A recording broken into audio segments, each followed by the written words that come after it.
long served to reflect and affect the attitudes of society. Through the years, barriers have been broken, awareness has been raised, and America has shifted. More and more, today's generation of athletes use their platform to speak out on the issues they believe in. Things are just hitting too close to home for me to just sit back. We have to find solutions. We have to have conversations. Communication helps any relationship. We're together. Let's lock arms. Let's be one. And let's change our country together. Our panel will dive into those issues and the role that professional athletes should play. Live from Cleveland, this is The Conversation. This is Open Court.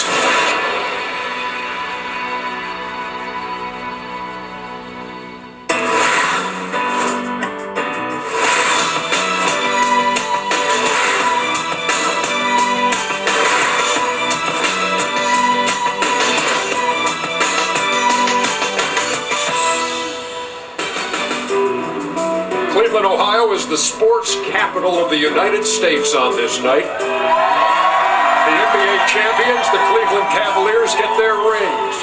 The Cleveland Indians play Game 1 of the World Series. And we welcome you to another season of NBA Hoops on TNT.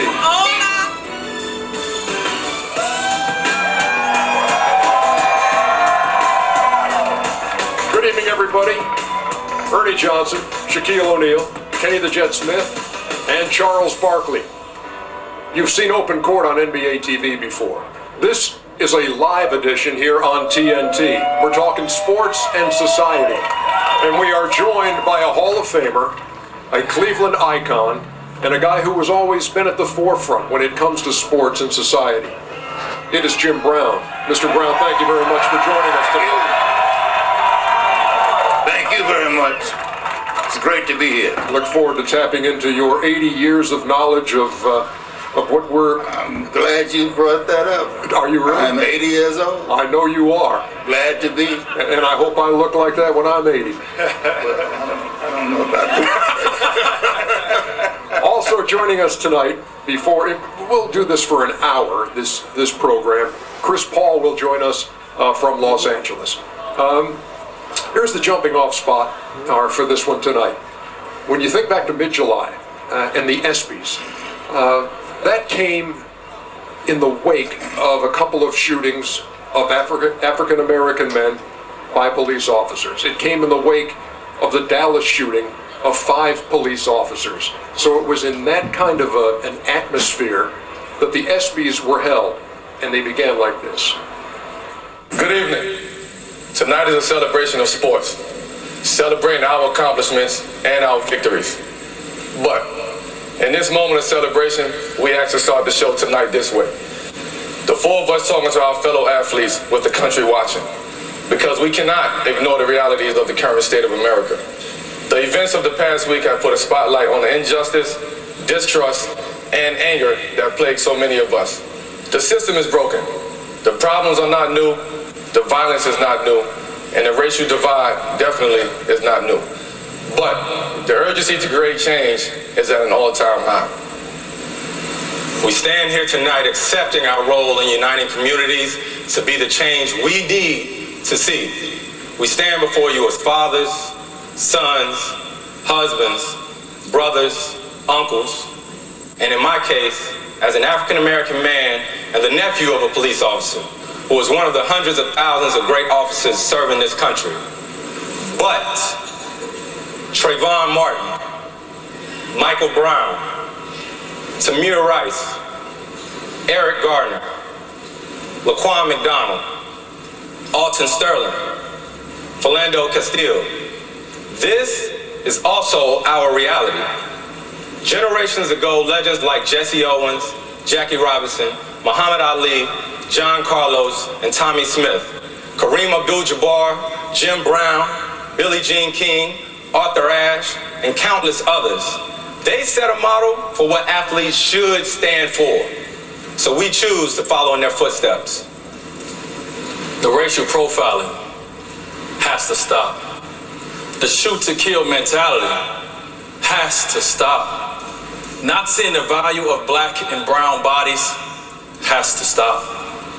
But also the retaliation has to stop. The endless gun violence in places like Chicago, Dallas, not to mention Orlando, it has to stop. Enough. Enough is enough. Now, as athletes, it's on us to challenge each other to do even more than what we already do in our own communities. And the conversation cannot stop as our schedules get busy again. It won't always be convenient. It won't. It won't always be comfortable. But it is necessary. We all feel helpless and frustrated by the violence. We do. But that's not acceptable. It's time to look in the mirror and ask ourselves, what are we doing to create change? It's not about being a role model. It's not about our responsibility to the tradition of activism. I know tonight we'll honor Muhammad Ali, the GOAT. But to do his legacy any justice, let's use this moment as a call to action for all professional athletes to educate ourselves, explore these issues, speak up, use our influence, and renounce all violence. And most importantly, go back to our communities, invest our time, our resources, help rebuild them, help strengthen them, help change them. We all have to do better. Thank you. Mr. Brown, let's start with you. Why is it that sports can be an agent of change in this day? Well, in every day it's been that. And the reason is the high profile, the amount of economics that athletes control, the love that people have for them. So it's an automatic fraternity, and they have all the tools to take on a great leadership. And I'm so happy to see these young men stand up there and to have men like Charles Barkley talk to me about doing things with us. So I think the key is that athletes can lead the way and bring about like-minded people that will create a foundation to operate from so we can deal with the violence and the education. You know, me and Mr. Brown always talk about, we talked about going to Chicago, spending some time. You know, we can't just blame everything on the cops. We got to do a better job in the black community, policing ourselves. We got to stress education. You know, Ernie, when I made that role model commercial back in, I think it was 1989, I felt that too many young black kids think they were going to play in the NBA, NFL, or Major League Baseball. They never think about being doctors, lawyers, firemen, teaching, police, and things like that. And listen, the cops have made some mistakes. But to act like cops are out there deliberately trying to kill black men, I think that's disingenuous.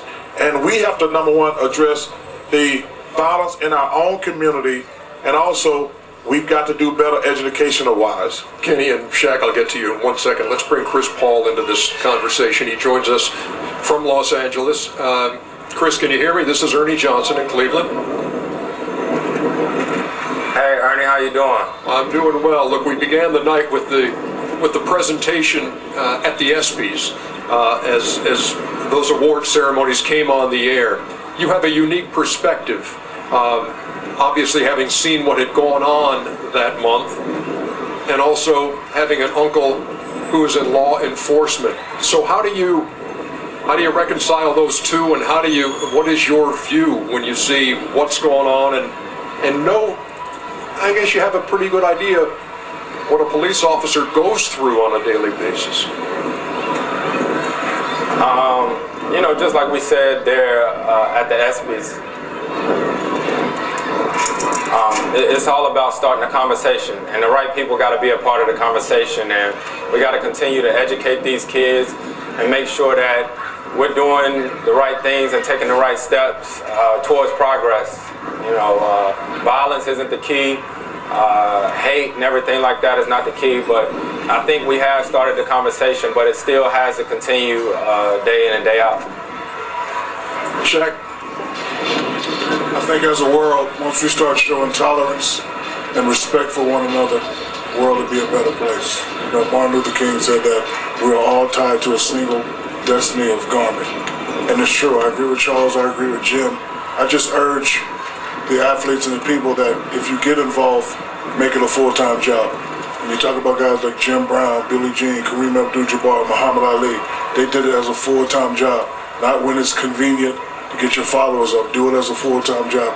One thing I really respect about Mr. Brown in LA, when I was playing in LA, you know, Charles, you mentioned the black-on-black crime. Mr. Jim Brown walked in every gang neighborhood by himself and had a conversation with gang leaders. And I admire that about him.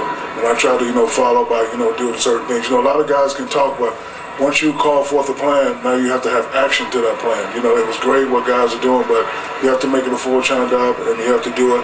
I think, you know, us as African-American men that have been through what they've been through, it's our job to, you know, conduct ourselves in a certain manner and spread the message and use our resources and do and say the right thing.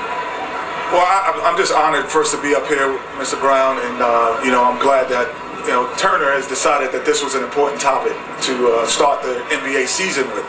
So I'm grateful for that. But also just, you know, I'm also from a different thought processes where, you know, I think there has to be an acknowledgement that there is abuse going on. And very few times have I seen that there's been an acknowledgement that there is abuse going on. And that abuse sometimes ends with gun violence by police on citizens. However, it's really about an incarceration rate, because it's all about the incarceration rates that led to the violence. Because if you look at this disproportional rates that African American men are being incarcerated, 1 million out of the 2.2 million people that are incarcerated are African American. It's really about why are that many disproportional rate of people being incarcerated? And I call it the jelly bean effect, Ernie. Kind of like, if you have, we only make up 6%, black men make up 6% of the country. So if you have a bag of jelly beans and you have 100 of them, 96 are white, 4 are black. To pull out 3 black jelly beans, you had to be looking for. You have to be looking and profiling to see where they are to do that, because their rates are just too disproportionate. Not saying that the people don't do wrong things, but at a disproportional rate that it's going on is intolerable, and that leads to gun violence, that leads to incarceration. Mr. Brown, what do you think about what Kenny just said? I think this has been a fantastic conversation. I'm so happy to be a part of it. Kenny, your point is well taken. But I'll tell you something. As a black man in America, I look at myself first, and I look at my community. As Charles said, if we do the right thing, we will circumvent what the police can do, the bad policemen. But to talk about police in a certain negative way is really ingenuous, as Charles said. My best friend was a policeman, one of the greatest human beings on earth. He didn't put you in jail unless you absolutely belonged there, and he helped everybody that he could. So I am not one of those who are pointing at law enforcement and feeling that they are our problems. If we do the right thing in our community, make it safe, make it clean, let the fathers come home and take care of the babies, we will be able to handle the police. Let me get Chris Paul back in here real quickly, because he has been gracious enough to join us from the West Coast for this. Chris, from the night you sat on the stage or stood on the stage in Los Angeles to right now, what can you say has been done by the NBA, by you and LeBron and D-Wade and Melo? What have you seen since that night in mid-July that says we are making steps or taking steps? Well, since then, I think it's given a lot more guys a voice. And for people like Jim Brown, who paved the way for guys like us to have a voice, guys are getting a lot more involved with our communities and going out there and talking to these families and these kids and stuff like that, because I think education is the key. And another thing is, along with all the things that the other guys said, it's sacrifice. You know, I think we all really want to try to make a difference and make an impact, and we have to sacrifice. And one of the biggest things we may have to sacrifice is our time. Is actually getting into these communities, making sure the right people are part of these conversations, and actually doing things instead of just talking about it and saying this and saying that. Yeah, I agree with both what Chris said and Mr. Brown. I also think that, for me, if if I'm being abused in a certain way, I don't think it's the proof of burden is on me to prove that I'm okay. I think it's the proof of burden on you to acknowledge that there is a problem that you need to handle first. And then I could change the things within inside of me. Because I think the burden of proof is not on just the police officers, but on the system that is in place that Carmelo eloquently said that was broken. And I think it is a social economic problem that is very specific to African American and Latinos. Well, but let me say this, try to, and I think me and Mr. Brown were talking. Everybody want to act like this thing is going to be simple. It's not going to be simple. These policemen are under fire. I was in LA last week. A 28-year-old mom just come back on the force in a week. A 61-year-old dad got 8 kids. We're getting ready to retire in December. They go knock on the door. They get shot, killed. 3rd cops get killed. You saw that video I saw on the news the other day. They're trying to pull somebody over. Somebody just started shooting at them. It's disingenuous to act like it's always the cops' fault. Hey, the cops have made some mistakes. But some of these people out here are just damn crooks. They're just crooks. And until we acknowledge the cops have made some mistakes, but we got to do better as people. We expect them to be, we call the cops when things go bad. We want them to be mental health evaluators. We want them to solve all our problems, domestic violence. We want them to solve all this stuff we got going on in Chicago. They can't do that. It's all encompasses. And until we, I love sitting. It was fine before y'all did that. I think as long as we're having this conversation, but we got to be honest. It's an uncomfortable conversation, but we need to have it.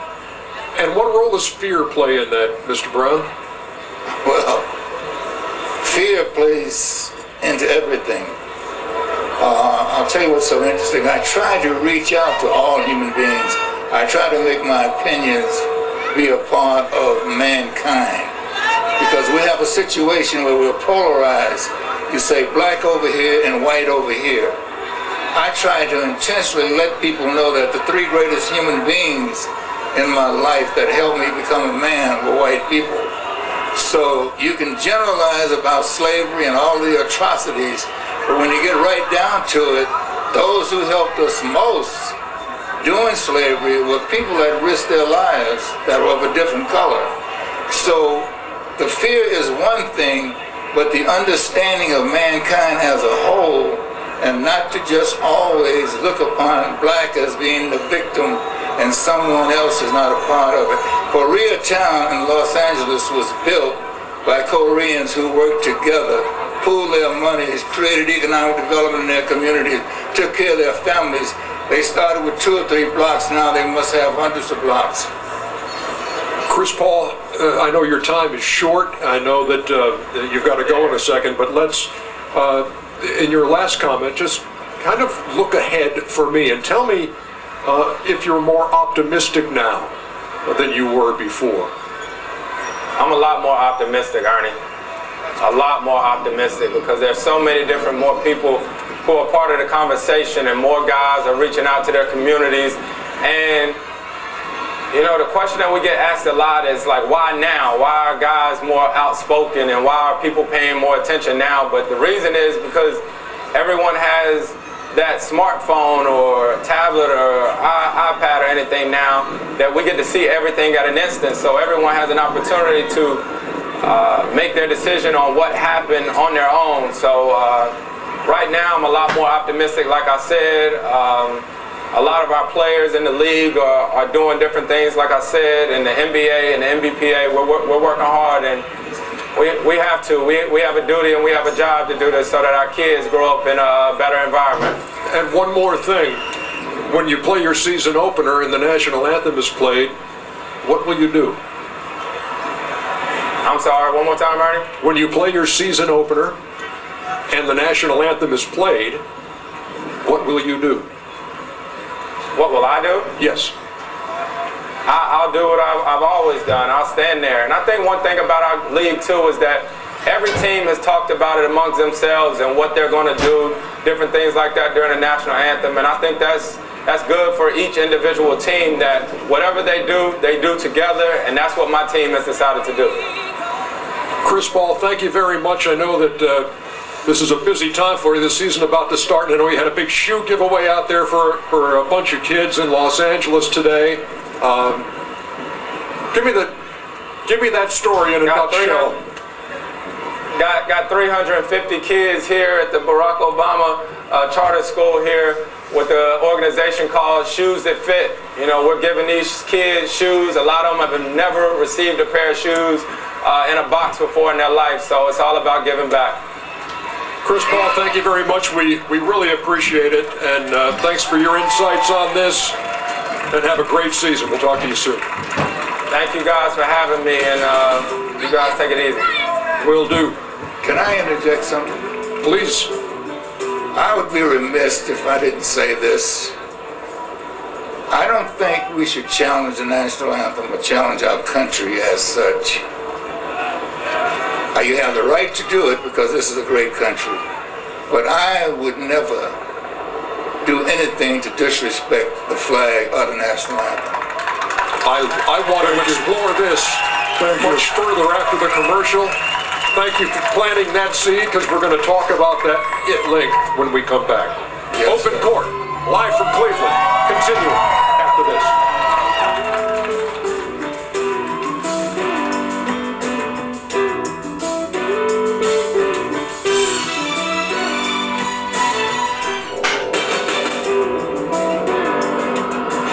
Back to Open Court here on TNT, and there you see them side by side. Progressive Field, where the Indians play Game 1 of the World Series against the Cubs, and Quicken Loans Arena, where the champion Cleveland Cavaliers will get their rings tonight before they play host to the New York Knicks. We encourage social media on this, and since we're live, go ahead and tweet questions out if you want. We'll tackle them. Here's one. If you were all still playing in the NBA, what would you all do during the national anthem? Mr. Brown, you just talked about, I guess we're getting into the Colin Kaepernick section of this broadcast, but expound on what you said about that you would not protest during the national anthem. I am adamant about being an American. I'm adamant about the things that are wrong. But the first thing I understood is loyalty. So I'm loyal to my country. I don't want to give anyone outside our country the fuel to destroy us or to... 9/11 was very impactful on my life. Okay, I have appreciation for soldiers that risk their lives, law enforcement officers that risk their lives. The life that I live is an unbelievable life.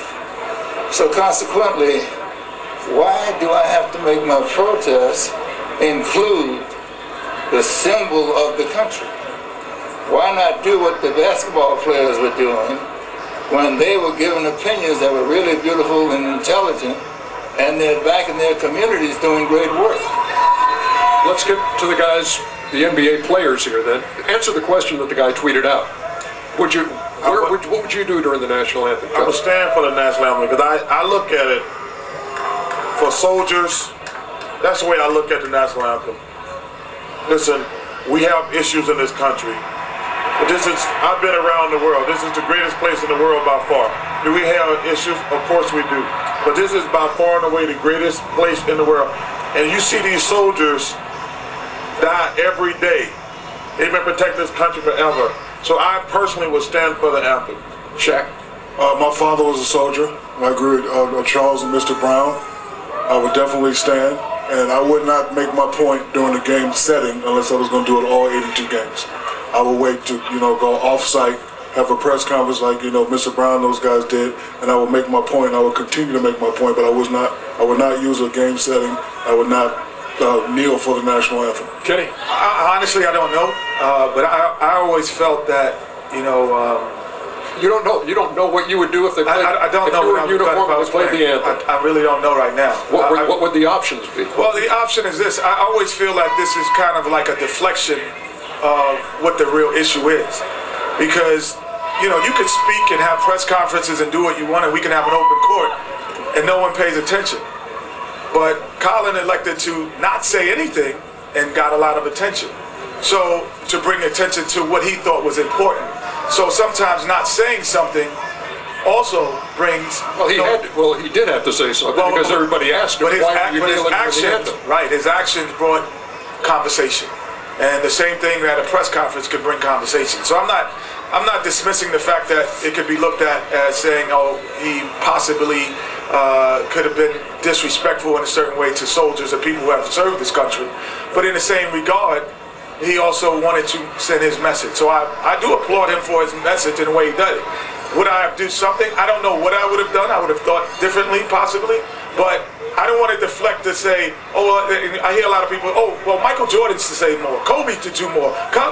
It's a deflection of what the problem really is. There's an injustice of incarceration and police brutality that they want to sidetrack and say, well, let's talk about this. I'm talking about the problem. I'm not worried about Colin. That's his way of showing it, but the problem needs to be addressed. Not who says it and how much they say it and how they say it. Mr. Brown, do you take exception? Do you have a problem with what Colin Kaepernick is doing? I'm so glad that you brought it to me. This is a great country because we can all have our point of view. So if I have a counter point of view of Colin, doesn't mean I'm against him. I mean I'm enjoying the privileges that this great country gives us. And when I state emphatically that I will not kneel down during the national anthem, desecrate the flag in any way, that's a personal situation.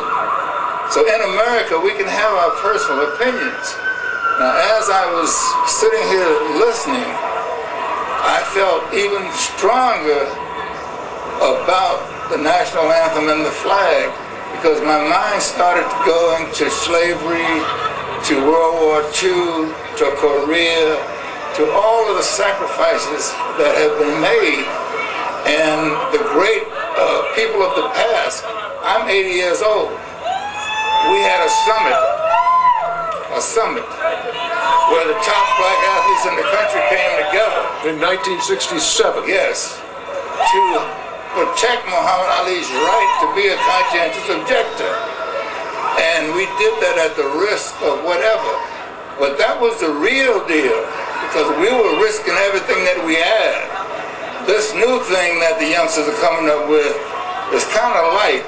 Well, it's very light. But what you say, and this is why I say it's kind of light. And what you said, you were there, and that was an unbelievable picture of who was sitting in that seat. But what Muhammad Ali also did was he said he wouldn't go and be a soldier and would not fight. So conscientious objector.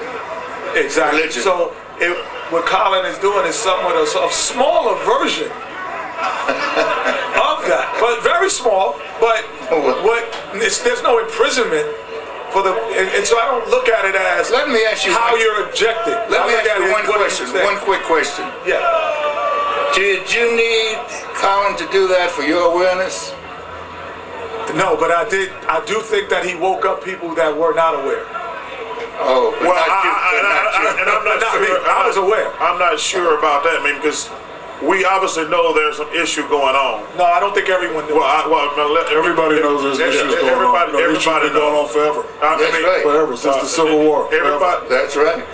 But the thing is, we need to keep having this conversation because it's not simple.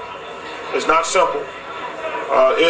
It's very complicated. We're not going to solve it on open court in an hour.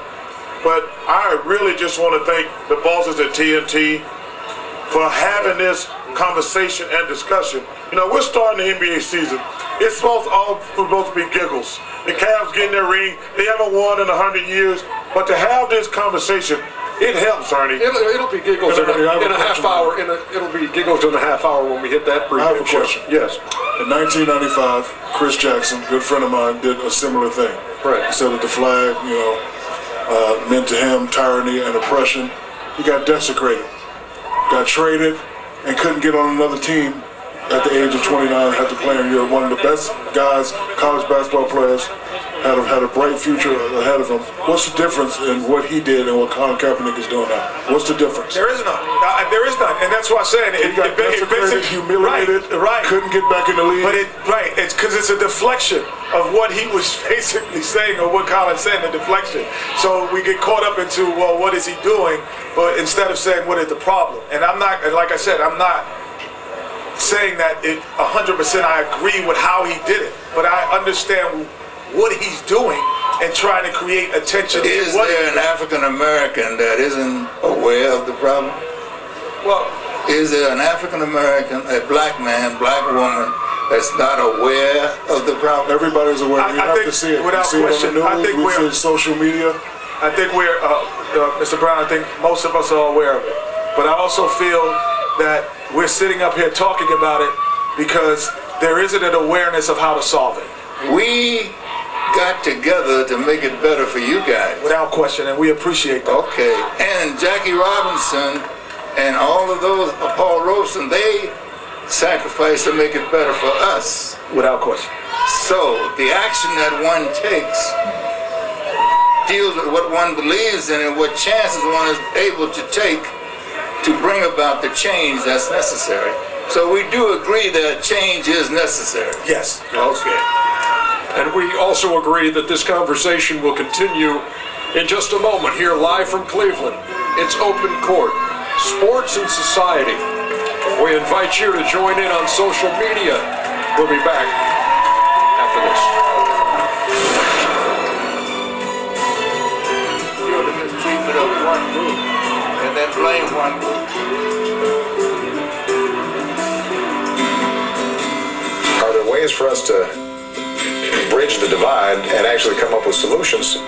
It's all about communicating. It's bringing the law enforcement, it's bringing the communities together and starting the conversation.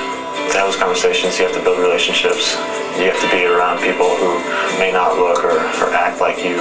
Awareness is important at the outset, but if you look at the civil rights movement, Dr. King or John Lewis or Rosa Parks, they would begin with the protest, but then very rapidly engage in the powers that be to say, we will stop protesting when you do this specific thing. At the end of the day, we have to be trying to come up with solutions. Back here in Cleveland, and this was Shaq. And you've always had a dream of being in law enforcement. Yes, I plan on running for sheriff sometime when I leave you guys from the show. But you know, three police officers helped me become who I am today. One, you guys know, Uncle Jerome, Mike Parrish, and one of my other uncles. You know, I have a love for the police. I've always learned to, respect police. And I think, when it comes to police and people, I think, people at times, I think they need to educate themselves on laws, especially law enforcement laws. For example, when I was in the police academy, it was a book. It's called the Vehicle Code. And basically it was 20,000 pages on why they can stop you. Cross the line, using too loud, tint too dark. So my advice to people is when you get stopped, don't always try to make it a racial thing. Police, they have a lot of pressure. Let them do their job. I used the word earlier at the beginning of the show, respect. If you show respect, most of the time you will get respect. So, before that, I didn't know that because, in college, high school, I used to get stopped all the time. And I admit I was one of those people, why are you stopping me? You stopped me because I got rims on my car. I was one of those people. But once I educated myself on the law enforcement laws and that book on why the police can stop you, first question you need to ask yourself about police, do they have a lawful right to be here? In most of the cases that we saw, they had a lawful right to be there. I admit, some police are bad, but not all are bad, and I will never, go against police, never go against law enforcement. In every organization, you're going to have some bad. And I think the media needs to do a better job of learning how to separate the good from the bad. But again, I love police. I respect people. I can have a conversation with anybody. Mr. Brown, brought the point up. In this country, we have the right to, voice our opinion, but if we show respect and just listen to one another, I think we can get a lot of things accomplished. And you know what, and let me just throw this out too, because the word that keeps coming back to me when I consider this, guys, is empathy.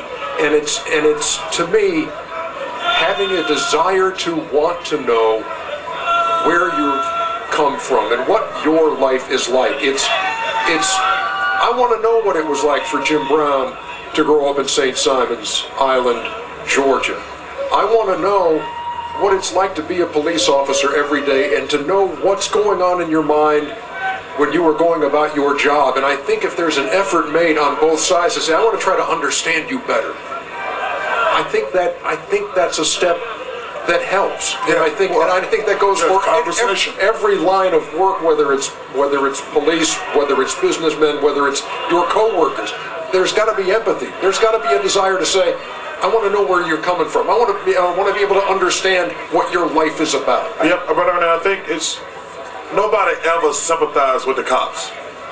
First of all, anytime you see a cop, most of the time it's bad. You either speeding or some law has been broken. So people never want to empathize, sympathize with the cops. They have a tremendous job. Like I say, nobody ever goes crazy when cops get killed. You just move to the next news story. These guys risk their life every day. But just like I say, I just think to just say cops wake up saying I'm gonna kill black people, I think that's disingenuous. They have made some mistakes, but most of these guys out there risking their lives every single day. Every single day. It's interesting. Underdog and our great staff got these stats together from the Washington Post. And there have been 776 people killed this year by cops. 365 of those people were white. Well, you see the numbers right there on the screen with. So this notion that they're only killing black people is disingenuous. And I don't know every situation that happened, but we have to sit back and let me understand. And when cops make mistakes, we have to make them pay. We have to make them pay. But let's try to have an open dialogue and an open conversation. Like I say, my thing is, man, being a cop, first of all, I think anybody who's being a cop today has got to be crazy the way they're mistreated by our society. Well, I would say that, there's empathy for sure. And I would also say that, again, I keep going back to the disproportional rate. There are people who do wrong and do bad things, but the disproportional rate is that's the alarming part. And it's not, the stopping is about incarceration, and that the deaths are leading to that. But there's a disproportional rate if you get stopped for the same crimes and the longer terms that you are serving. So the frustration and the fear of the frustration that you also see, not saying that it's correct, but what you see is a direct residual effect of all of those feelings as well. So you cannot not acknowledge that if I continually become stopped every day, that I'm not going to have a frustration. And this is an important point for me. There's a frustration that you're causing me because you're abusing the power that you have. I know that you've been sitting there very patiently, Mr. Brown, and taking all of this in from all of us, and I could almost see the wheels turning, and here's your chance. I'd love to hear your Thank you so much. And I respect what everyone is saying. And as I said with Charles, and Charles said to me, it's a very complicated set of circumstances that we're dealing with. But my best friend was a policeman, and he was a human being, and he demonstrated all the traits of a great law enforcement officer, but also the great traits of a human being. So consequently, I agree with those of us up here that says you cannot just paint the policeman with one brush. They are human beings. Now, let me say this to you, and it's almost like funny. If you want to deal with the policeman stopping you, the first thing you do is just do what he tells you to do. If you do what he tells you to do, make sure you keep your hands in sight, do all those things exaggerated because you don't want to give him any excuse to kill you. And it seems simple, but I tell you, when I get stopped, all I do is comply. And I make sure there's no reason for anyone to do anything unless you're just overtly crazy. Jim Brown, it has been our distinct pleasure to have you take this time out of your day to join us and take part in what we consider a vital conversation. Thank you much, and we really appreciate it, sir. Thank you. Thank you, guys. Thanks, You have a Uncle great show. This is Open Court on TNT. We're in Cleveland, and we'll be back right after this.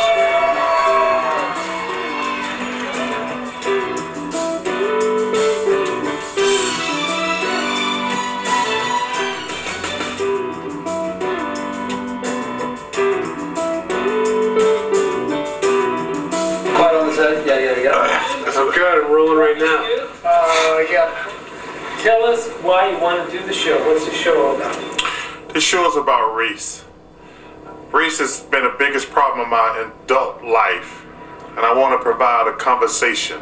I was born in 1963 when they bombed a church in Birmingham, Alabama, and now 53 years later, we're still fighting over the same stupidity. We've been talking about doing this show for probably 3 or 4 years. Unfortunately, it comes at a time when we have more racial divide, uncertainty. Baltimore, Orlando, New York City, Ferguson, Missouri. People never talk about race until something bad happens, and then all they do is yell and scream. The thing I want to do is try to make it better, especially with the cops, because the police aren't always bad guys. Hollywood does an awful job. You know, if you're a Muslim, you know you're going to be portrayed negatively. If you're Hispanic, the only time you ever mention is with illegal immigration. I speak up for my gay and lesbian friends. I think what they're doing in North Carolina is not right.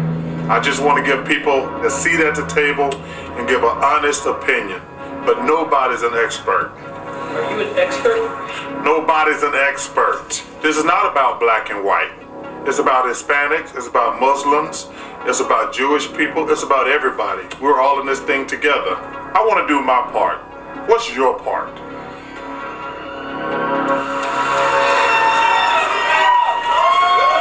The race car will premiere in 2017, featuring the Chuckster. So on this edition of Open Court, we're going to kind of wrap things up. If you can keep it to a minute or so, that's what we'll aim for. But maybe your takeaway from the show or what you'd like to leave the folks at home with. Kenny, you want to go first? Well, again, I think it's about socio-economic differences that are really specific to black and Hispanic people.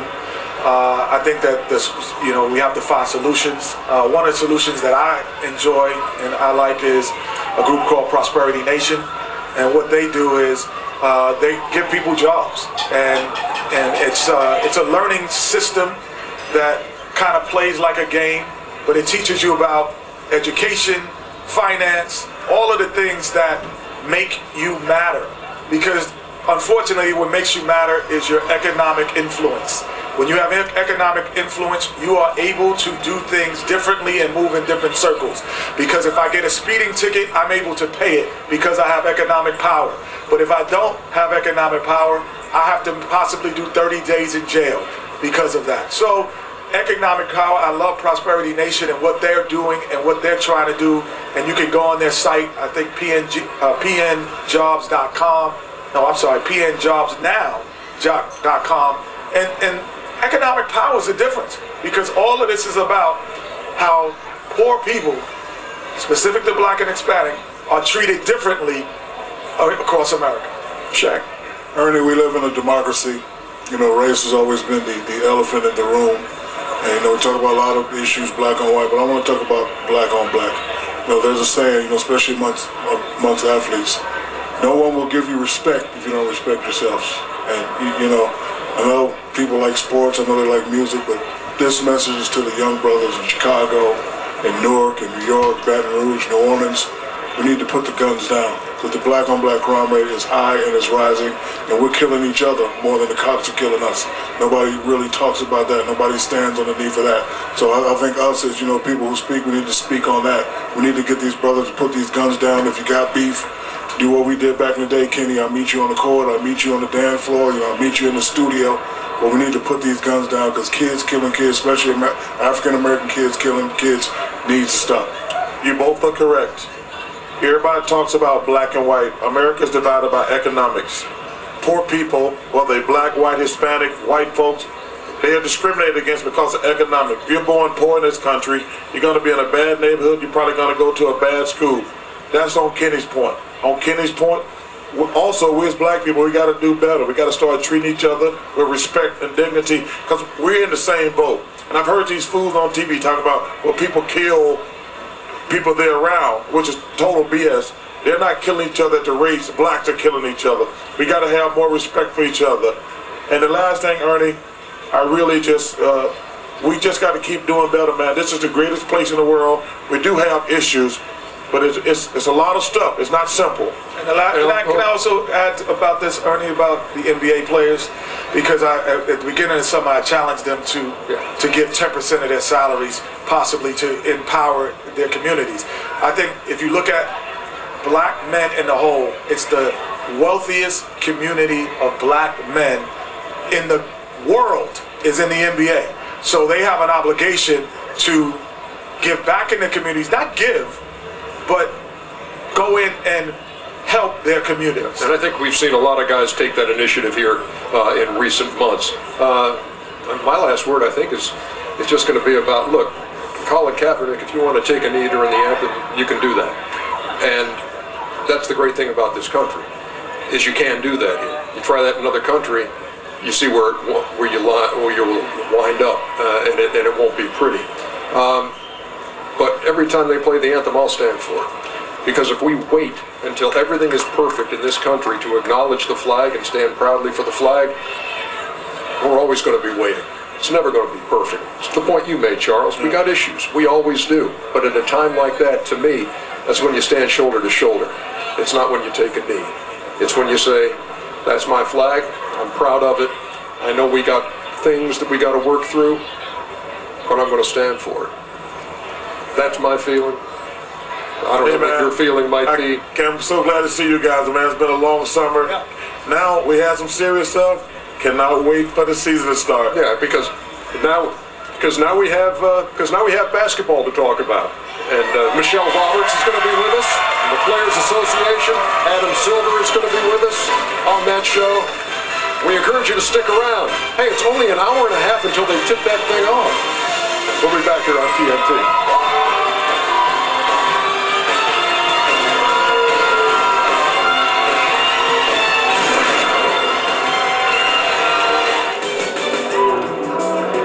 That'll do it for this edition of Open Court, a live edition here on TNT. Dave Winfield tweeting that he was watching. I know you all. I appreciate you addressing a most important topic. Hashtag change begins with open conversations like that. Opening night of the NBA season.